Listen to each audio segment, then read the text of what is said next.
What is up? Is it 8 o'clock again? Yeah. I know. I did. I cut my hair. I know. It's exciting, isn't it?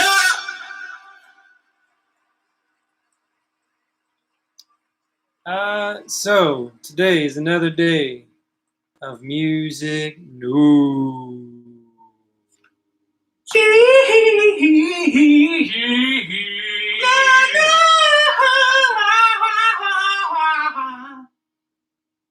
I know. It makes me feel that way too. So here's the thing. It's Thursday, it's 8 o'clock-ish, and we're going to talk about another song.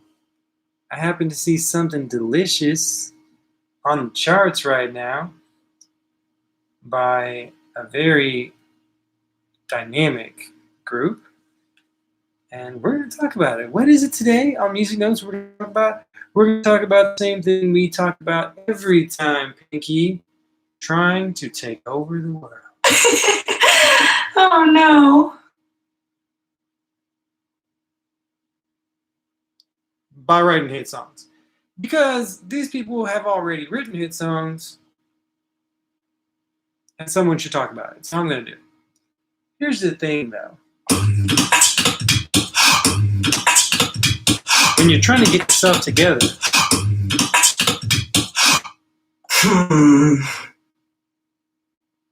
and you're like, what's in a hit song? What is a hit song?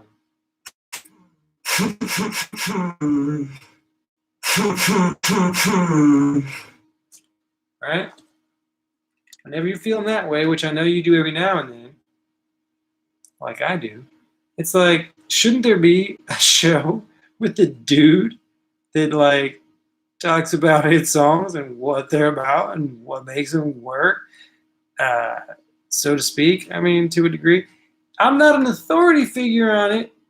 I mean, hypothetically, if this were a thing, which it is, which is this show, by the way.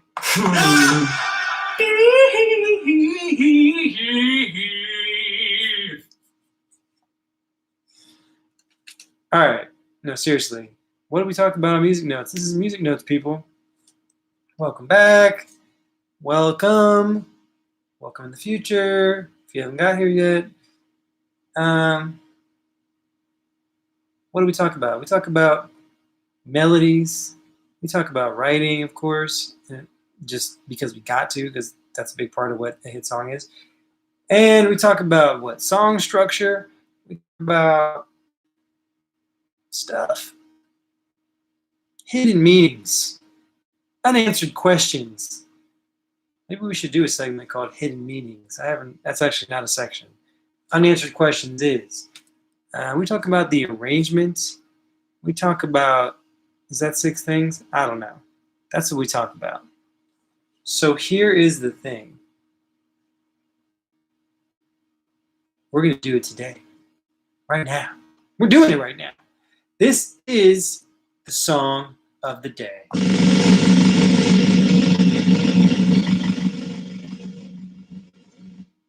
Butter by BTS, which probably stands for something that I don't know, but that's okay, because the song is butter, baby. It's butter, butter, butter. Let me tell you something else about it. The show is not butter. The show is about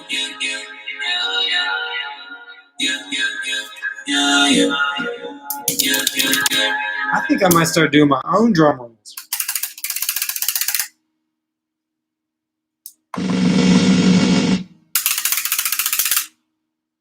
I should get a real drum. I don't know. So here's the thing. Why? Why are we going to talk about butter? Why? Because we can learn from this song, just like the people who made the song Butter learned a lot by doing it. We can learn a lot by sort of undoing it to an extent. Okay? So that's why we're here. Let's get started. It's been 5 minutes. We got to get it rolling. For those of you who haven't noticed, somewhere around 5 minutes, I actually start doing real stuff. So let's get started. I'm ready to change the music out. I'm going to do it. I just haven't done it yet.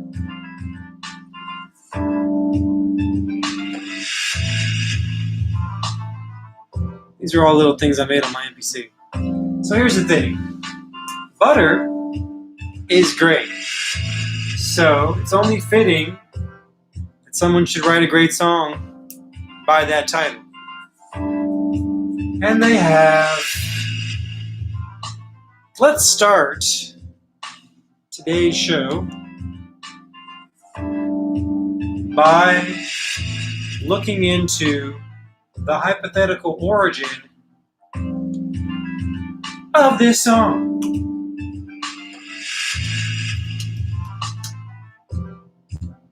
Use the interwebs. Okay? So check it out. Verse 1 starts like this. Smooth like butter, like a criminal undercover, gon' pop like trouble, breaking into your heart like that. Cool shade stunner, yeah, I owe it all to my mother. Hot like summer, yeah, I'm making you sweat like that. Break it down. Oh, when I look in the mirror, I melt your heart into two. I got that superstar glow, so do the boogie like. Sidestep, right to left, right left to my beat. High like the moon, rock with me, baby. Know that I got that heat. Let me show you, cause talk is cheap. Step, sidestep, right to left, right, left to my beat. It would help if I could read. Okay, get it? Let it roll. That's verse 1. Chorus 1, pre-chorus 1 is what I call it. So let's talk about this. I haven't gotten my cowbell yet, or whatever. No, I do have a cowbell. Where's my cowbell at? We're going to ring a bell this time whenever we make a point.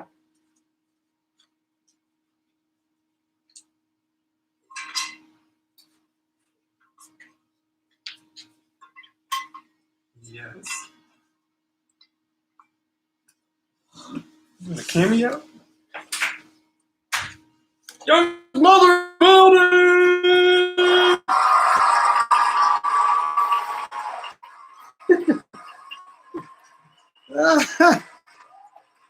Oh! Man, one of these days, people, you're going to like this show a lot more because I'm decorated in here one of these days. Watch. See all this bare wall business? That's not what I do. I don't do that.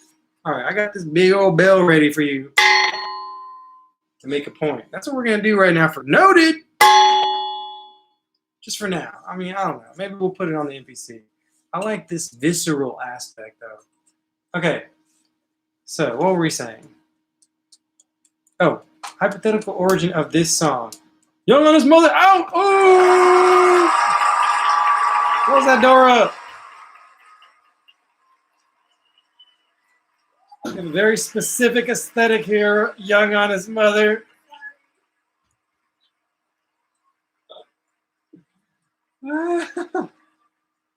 Okay. Anyway. Give it over, Young on his mother! Oh!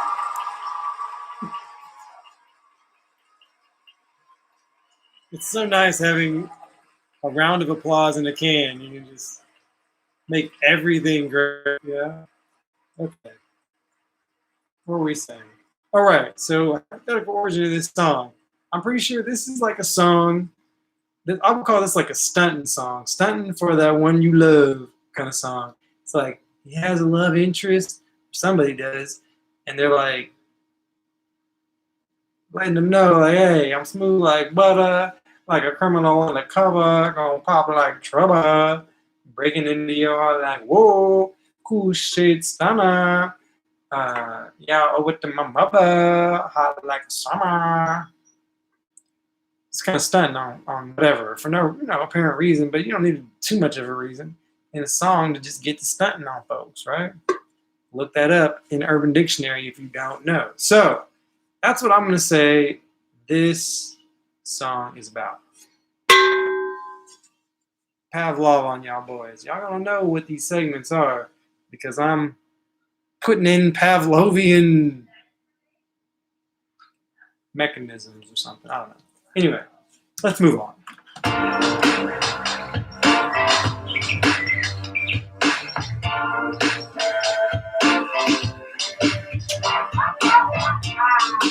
Hey!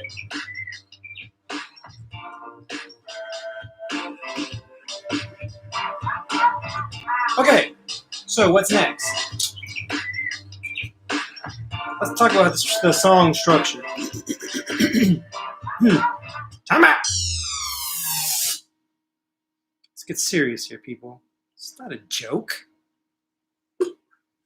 Hypothetical origins is over. Moving on to structural guidelines. What is a structural guideline if not something that guides by way of structure, right? So, yeah, that's what that is. In a song, what does that mean? What is that? What? In a song, that's like, how is the song arranged? Is it chorus first? Is it verse first? What comes after the verse? A pre-chorus? What comes after the chorus? A pre-verse? Is that a thing? You might have those questions. This is where we stick it to you.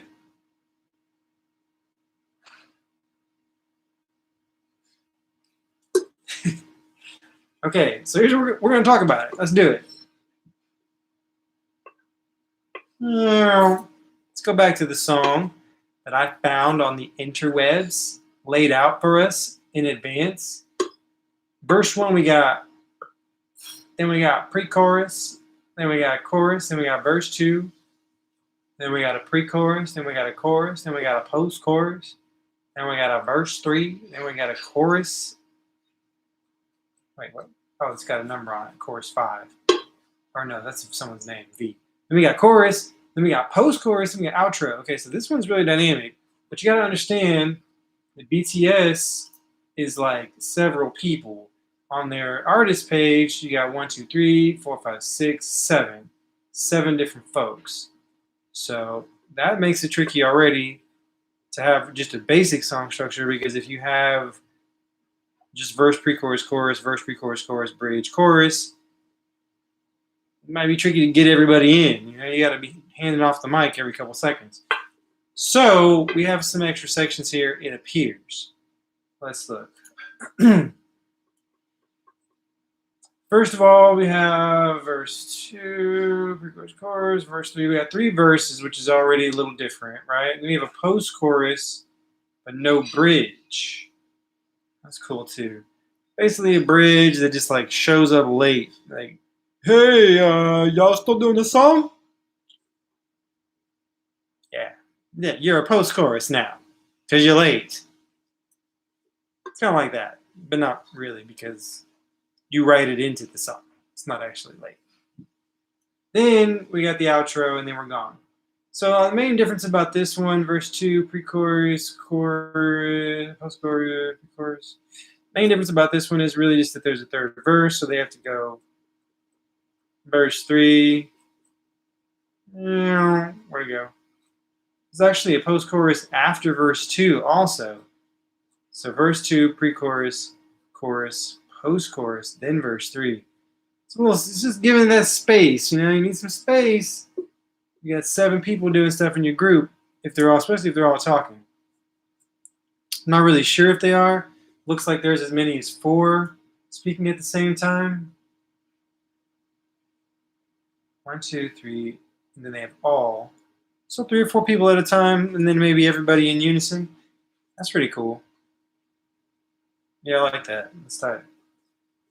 And think about this. This is off topic a little bit, but you know we like to get off topic. You can do that as a solo artist too. Like, you can just sing 7 parts. Like always. You can just make that your thing. And guess what that'll do? You know, you can't really do that in real life unless you have like a 7-part harmonizer or something, which probably is a thing. But in real life you need 7 people, but if you wanted to record 7 voices, you can just overdub them. Record one, record the next, record the next, record the next. Make them all different, play them all at the same time. Now you got a big, thick, lush vocal. We should probably expect big, thick, lush vocals on this track. Because it's almost hard not to get them when you got 7 people. Can you dig it? Alright, so that's the arrangement. Maybe we should go like 2 belts. Then we'll go 3. Number 3 is structural. Wait, sorry, that was structural guidelines. Now we go to the arrangement. I'm messing my Pavlov stuff up bad. We're gonna get it right though. Okay, so the arrangement is. What is the arrangement?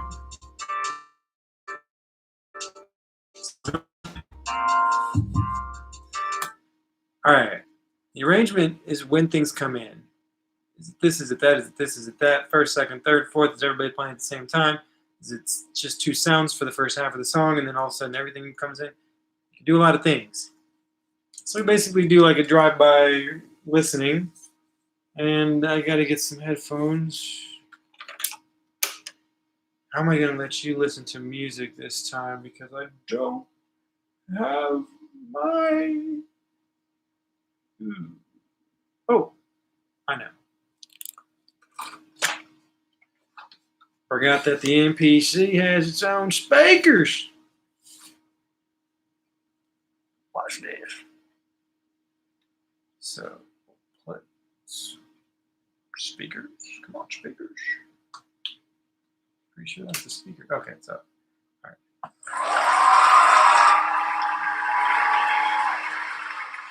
Hooray for speakers. Okay. Now, I'm gonna listen to this track real quick. What do we got on the clock?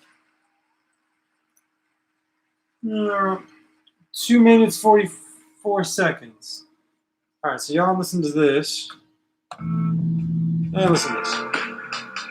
All right, here we go. 2 minutes 44 seconds. This is the drive-by listening for this track. Starting. Good. Starting now.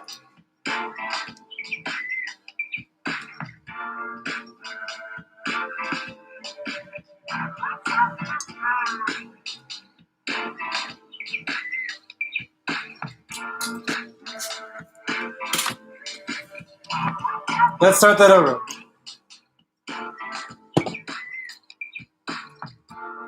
All right, here we go. Cool. So kick snare in the beginning by itself. Then kick snare in the vocal.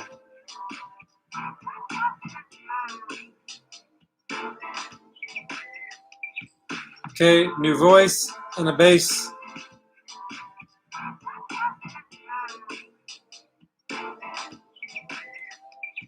Okay, background vocals, like a unison kind of thing actually. Going on big, wide, and center. Then it gets really big with synthesizers, pads, arpeggios, and some like production stuff where you're like mute, play. In the verse 2, we go back to like a pretty sparse arrangement with the vocal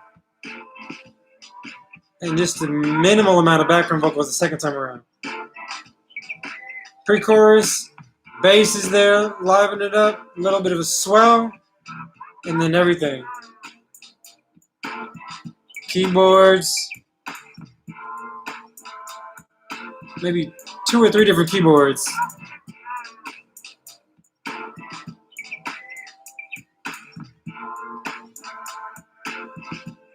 Okay, this must be like post chorus. There's like a little bit of a lead part that comes in.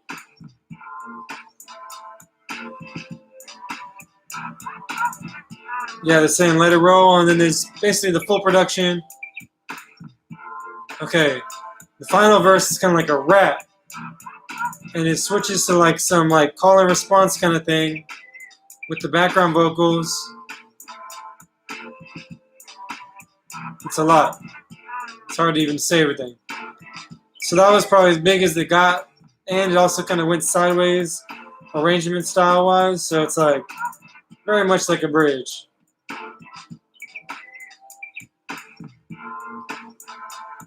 I believe we're back in the chorus again.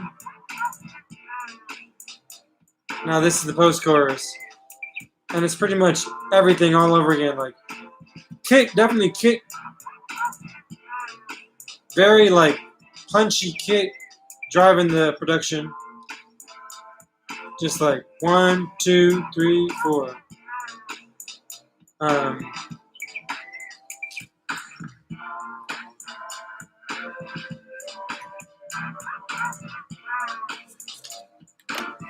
Yeah, it's a big production.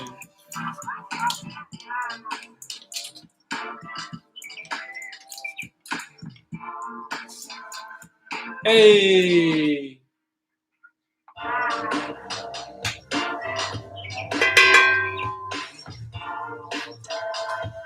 So,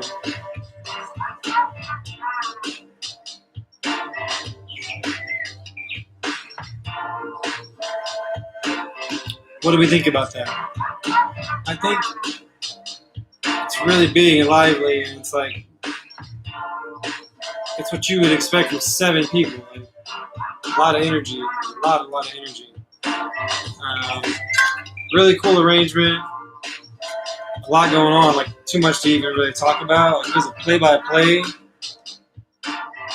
You got to be like an auctioneer to keep relaying it all in real time. But I like how it goes from a really nice, simple, sparse to like mayhem, you know?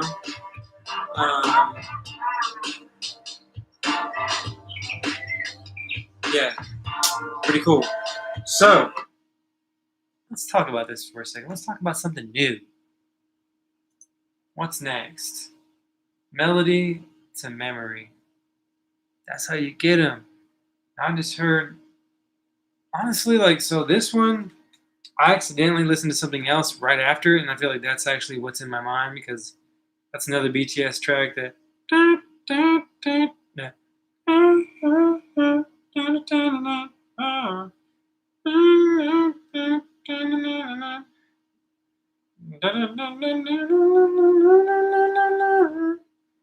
However it goes. There's that one. But the butter one, I kind of lost track of it just now. I gotta go back and listen to it. This is beyond belief. Oh, buddy.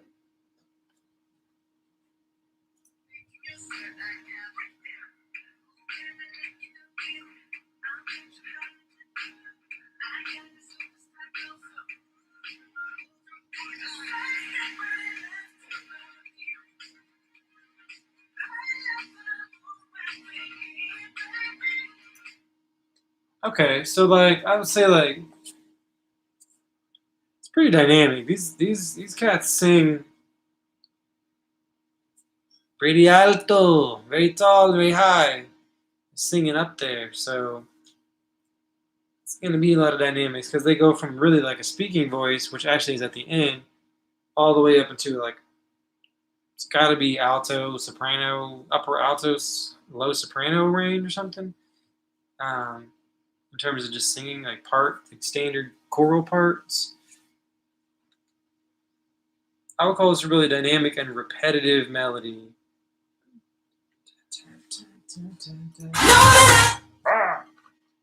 You forget I'm not supposed to be playing this thing.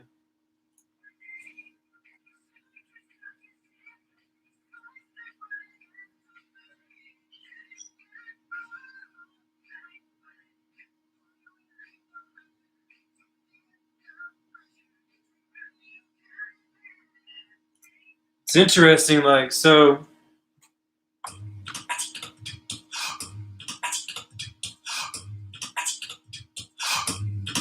this track is like written by people who don't speak English as their L1, as far as I know. It has that feel to me, and I don't bring that up to be denigrating in any way, but just as a way to point out my fascination with just how differently people use the same language. It's fascinating to me, like, because you think about it, it's like if you didn't learn English originally, then your way of putting sentences together, your way of structuring lyrics is likely to be different. And it's just fascinating to see how that pans out within someone's L2, their second language. Not that I'm like a linguist or anything, but I just find that fascinating. So, what's left? We got like less than 5 minutes.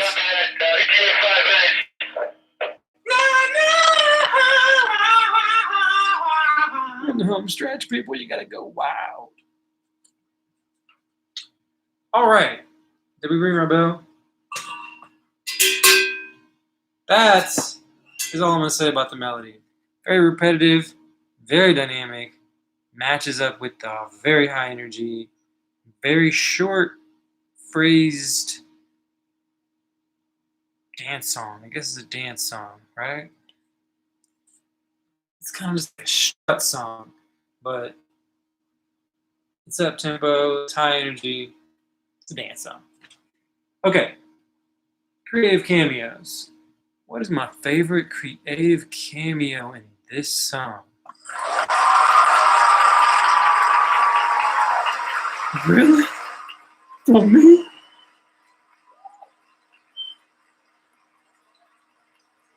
Creative cameos for this song.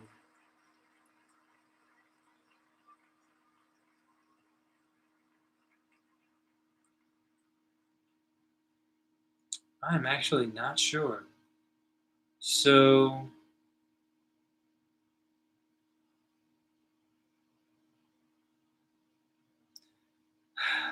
I almost want to like cite.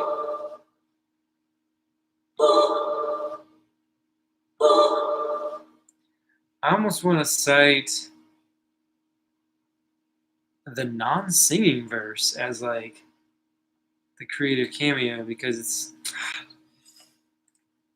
I don't know, man. This one.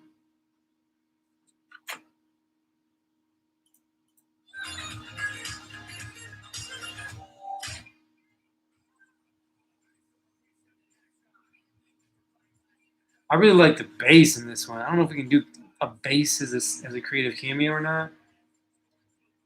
I guess we can. I made up all the rules. So.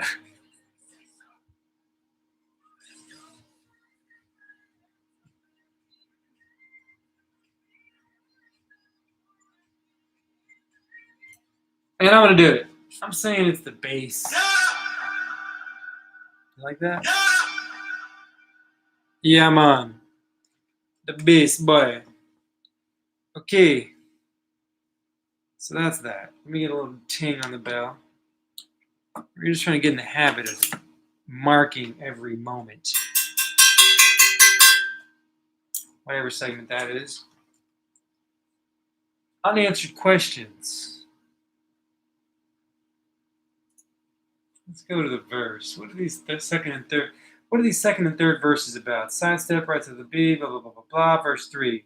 Ice on my wrist, I'm a nice guy, got the right body and the right mind, rolling up to the party, got the right vibe, smooth like butter, hate us, fresh boy pull up and we lay low, all the players get moving when the bass low, got army right behind us when we say so, let's go.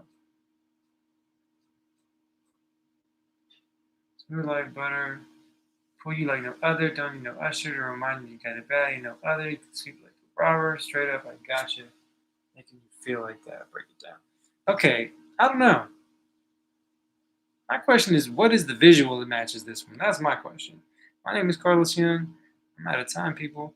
This is Music Notes. Hope you like my haircut.